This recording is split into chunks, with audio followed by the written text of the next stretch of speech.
Portanto, Heidegger, na sua filosofia hermenêutica, anuncia a desconstrução da ontologia para encontrar o não dito do acontecer na história do ser. A sua obra não vem para substituir a metafísica, mas para superá-la. Mas superá-la através da superação também do dualismo sujeito-objeto, que remonta ao início das distinções míticas entre o sensível e o suprassensível, ou seja, precisamente essa divisão de dois mundos inaugurada por Parmênides de Eleia, e que perdura durante, como nós já falamos, 25 séculos.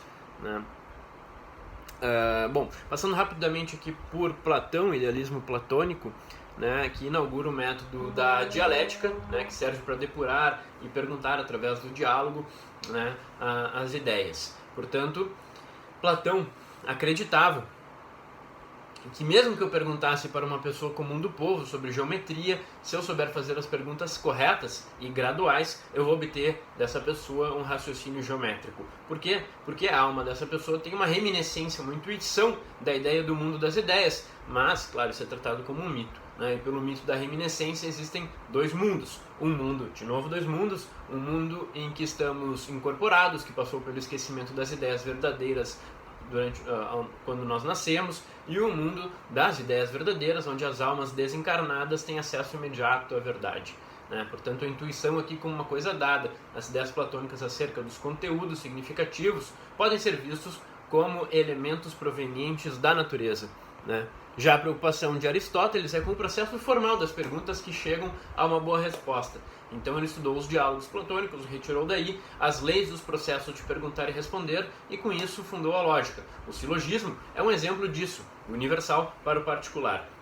Ou seja, um formalismo de como se chegar à resposta. Todos os homens são mortais, João é homem, logo João é mortal. Funda também o método dedutivo, a partir, que significa justamente partir do geral para o singular.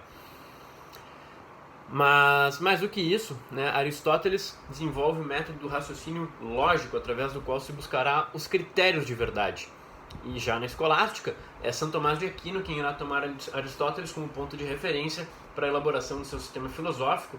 Tomás de Aquino, portanto, para ele, Deus é o ipsum esse, aquele que é, tendo por essência o próprio ser, sendo toda a definição de Deus uma tarefa impossível. São Tomás de Aquino resgata a dialética e a intuição primária, acrescentando à dialética o exercício da dedução e da prova, o método exercício racional discursivo. Mas a primeira grande contrariedade ao essencialismo aristotélico surge mais tarde com o nominalismo de Guilherme de Ockham, já pronunciado por Duns Scotus, quando há uma superação da adequatio intellectus et rei, adequação do conhecimento à coisa, de forma que Guilherme de Ockham irá trabalhar a ausência de relação entre palavras e coisas no nominalismo. Para o nominalismo, não há a existência do universal, do conceito abstrato, nem no mundo material, nem no mundo inteligível. Para eles, o universal era flatus vocis, pura emissão fonética, não havendo uma entidade real correspondente a essa emissão fonética. Somente tem existência real os seres individuais.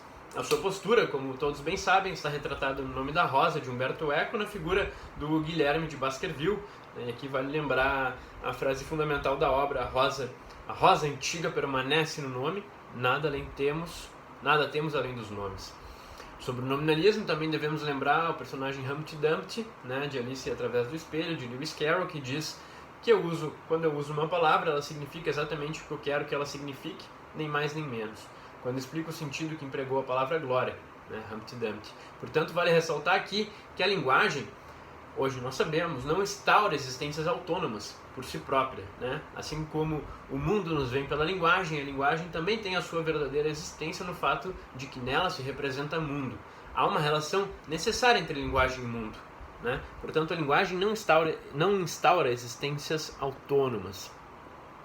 Na tradição para a modernidade, ainda temos aqui Marcílio de Pádua, com uma postura laica e estatal, antecipando já o moderno, Dante Alighieri, com a Divina Comédia, em que também é uma narrativa onde o poeta se coloca como alguém que conta a sua história.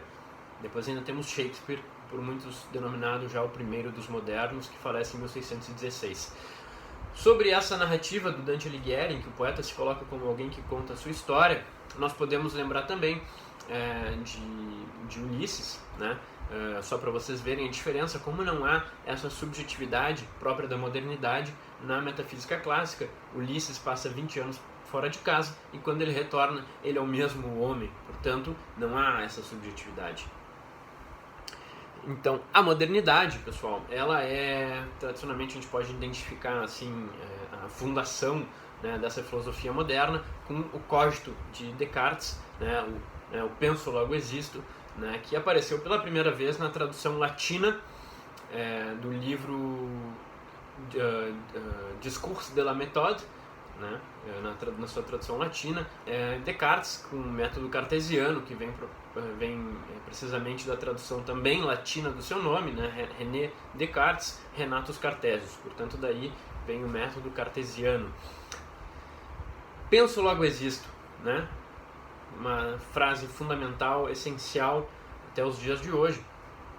Importante nós entendermos o contexto em que ela se dá, né? De um mundo em que os dogmas da igreja estão ruindo. Os dogmas da igreja de que a Terra é plana, de que o Sol gira em torno da Terra, tudo isso se descobre através da ciência de Galileu, de Kepler, de Copérnico, de toda essa efervescência que na verdade não era assim, né? Na verdade a Terra é redonda, é a Terra que gira em torno do Sol. Portanto, nós estamos diante de um mundo em que os dogmas estruturantes e os dogmas que estruturavam o sujeito dentro também dessas estruturas rígidas, sociais, políticas, feudais, começam a desaparecer. Mas dentro de um mundo onde tudo passa a ser questionado, há uma coisa que não pode ser questionada: que o sujeito que questiona, ele próprio existe. Logo, penso, logo existo. Eis a certeza fundamental. Em Méditation métaphysique, Descartes escreve: eu vejo claramente que não há nada que me seja mais fácil de conhecer que o meu próprio espírito.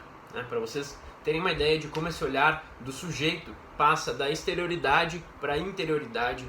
Nós saímos da discussão a respeito da alma, da essência e da substância e passamos a discutir o eu.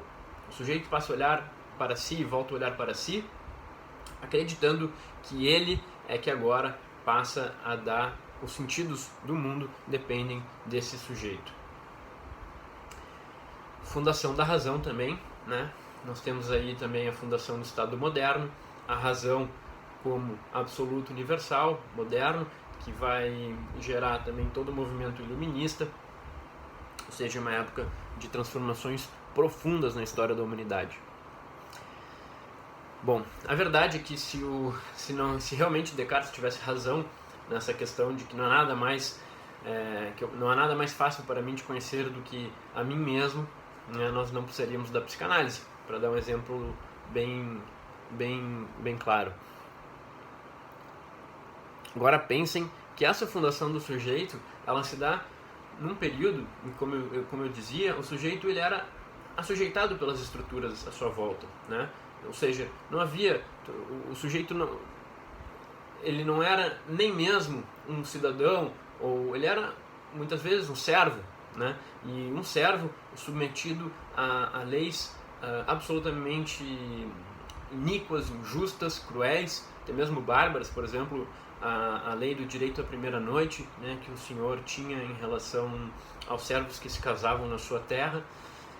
Pensem, né, o que isso significa, a força dessa transformação dentro desse contexto.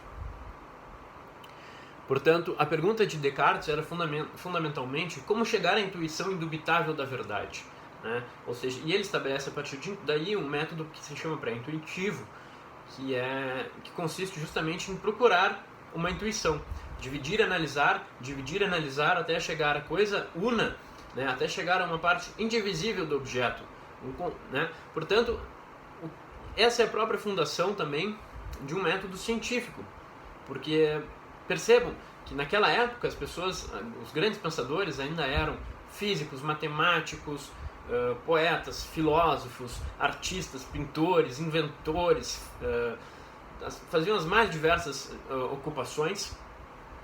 E o que acontece a partir daí? Né? Acontece uma progressiva especialização do saber. Né? Eu passo a compreender que para que eu me torne especialista em algo, para que eu desempenhe esse algo de uma forma, da melhor forma possível, nada melhor do que eu me especializar cada vez mais né, em determinada área. Então,